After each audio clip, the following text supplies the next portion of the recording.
دفعہ ایسا ہوتا گے کہ نماز پڑھ رہے ہوتے گے، 4 رکعت والی نماز، 2 رکعت والی نماز، 3 رکعت والی نماز، اور اسی میں دوسری رکعت میں یہ شک ہو گیا کہ میں دوسری رکعت پڑھ رہا ہوں یا پہلی رکعت پڑھ رہا ہوں۔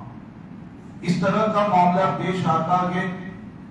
اس کے حوالے سے علماء کرام نے یہ رہنمائی فرمائی ہے کہ اگر زندگی میں پہلی مرتبہ ایسا معاملہ پیش آیا، پہلی مرتبہ اگر اس طور پر کسی کو شک واقع ہوا ہے، تو ایسے شخص کے لیے تو حکم یہ رہتا ہے کہ وہ اس نماز کو توڑ کر کے نئے سرے سے نماز شروع کر دے، نئے سرے سے نماز ادا کرے۔ لیکن اگر اس طرح کا معاملہ بار بار آ رہا ہے، پہلے بھی ایسا ہو چکا، پھر اس طریقے کا معاملہ اگر ہوتا ہے، تو اس حالت میں فقہائے کرام نے یہ رہنمائی فرمائی ہے کہ اب اولاً تو یہ کرنا ہے کہ اچھی طریقے سے غور و فکر کرے، نماز کو جاری رکھے۔ جیسے سورہ فاتحہ پڑھ رہا ہے دوسری رکعت میں اور شک ہوا کہ دوسری رکعت ہے یا پہلی رکعت ہے، تو سورہ فاتحہ پڑھنا جاری رکھے اور دماغ پر زور دے، غور و فکر کرتا رہے کہ دوسری رکعت ہے یا پہلی رکعت ہے۔ سورہ فاتحہ پڑھتا رہے گا اور غور و فکر کرتا رہے گا۔ اب غور و فکر کرنے کے بعد اس کا ذہن اس بات کی طرف مائل ہو گیا اور اس کے ذہن میں یہ بات بیٹھ گئی کہ نہیں، یہ دوسری رکعت ہی میری چل رہی ہے۔ تو جیسا ذہن میں آتا ہے، جو بات ذہن میں بیٹھ جاتی ہے، اس کے مطابق اپنی نماز کو مکمل کر لینا ہے۔ دوسری رکعت کے حوالے سے اگر ذہن میں بات بیٹھتی ہے تو دوسری رکعت مانتے ہوئے نماز مکمل کر لیں گے۔ ایک رکعت کے حوالے سے ذہن میں بات بیٹھتی ہے تو ایک رکعت کے اعتبار سے نماز کو مکمل کریں گے۔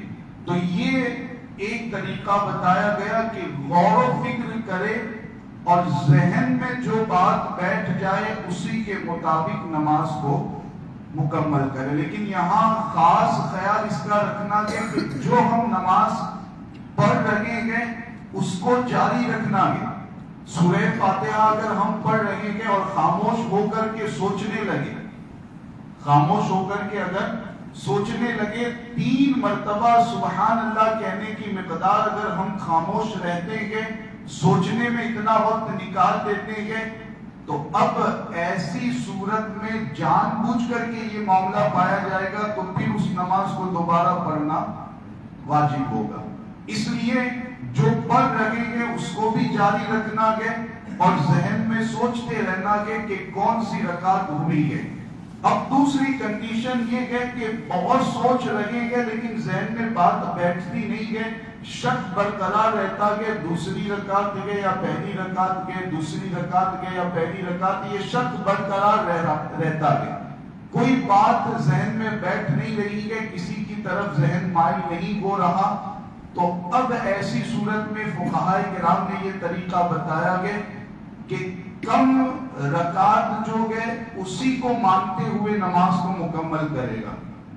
یعنی 2 اور 1 میں شک ہوتا ہے تو 1 رکعت مانتے ہوئے نماز کو مکمل کرے گا۔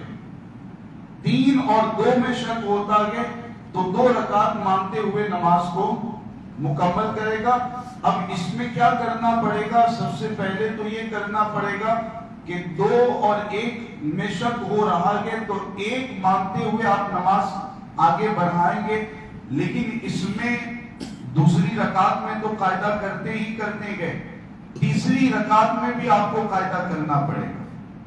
1 مانتے ہوئے 4 رکعت مان لیجیے پڑھ رہے گئے تو 1 رکعت مانتے ہوئے نماز آگے بڑھائیں گے، قاعدہ کریں گے، دوسری رکعت پڑھیں گے۔ اب اس میں بھی بعد میں قاعدہ کر لیں گے، تیسری رکعت اسی کے مطابق 3 رکعت اگر گئے تو مکمل کر لیں گے، 4 رکعت گئے تو اس کے مطابق آگے مکمل کریں گے، اور اخیر میں سجدہ سہو کر کے نماز مکمل کریں گے۔ سجدہ سہو کرنا اس صورت میں لازم ہو جائے گا. تو بیچ میں ایک قاعدہ بڑھا دینا پڑے گا کیونکہ وہاں شک ہوگا کہ 2 ہے کہ 3 ہے. تو 2 اگر ہوگی قاعدہ کر لے گا تو نماز قاعدے کے ساتھ ادا ہوگی اور اخیر میں سجدہ سہو کر کے نماز پڑھ لینی ہے. تو امید ہے کہ آپ اس صورت کو سمجھ چکے ہوں گے. پہلی مرتبہ اگر زندگی میں یہ معاملہ پیش آتا کہ اس نماز کو توڑ کر کے نئے سرے سے ادا کرنا ہے. اگر بار بار ایسا ہوتا رہتا ہے تو غور و فکر اچھی طریقے سے کرنا کہ جس طرف ذہن جائے نماز کو جاری رکھے, ذہن جس طرف جاتا ہے اسی کے مطابق نماز مکمل کرنی ہے, اور اس میں سجدہ سہو کی بھی ضرورت نہیں. جب غور و فکر کر لیں گے اور غالب گمان ہو جائے گا کہ 2 رکعت ہے تو 2 رکعت کے حساب سے نماز مکمل کریں گے اور سجدہ سہو کرنے کی بھی ضرورت نہیں پڑے گی. اور تیسری کنڈیشن جو بتائی کہ کوئی بات ذہن میں بیٹھتی ہی نہیں کہ تو جو کم رکعتیں گئے اس کے مطابق نماز مکمل کریں, بیچ میں ایک قاعدہ بڑھا دیں اور اخیر میں سجدہ سہو کے ساتھ اپنی نماز کو مکمل کر لیں. تو امید ہے کہ تینوں صورتیں آپ کے ذہن میں بیٹھ چکی ہوگی.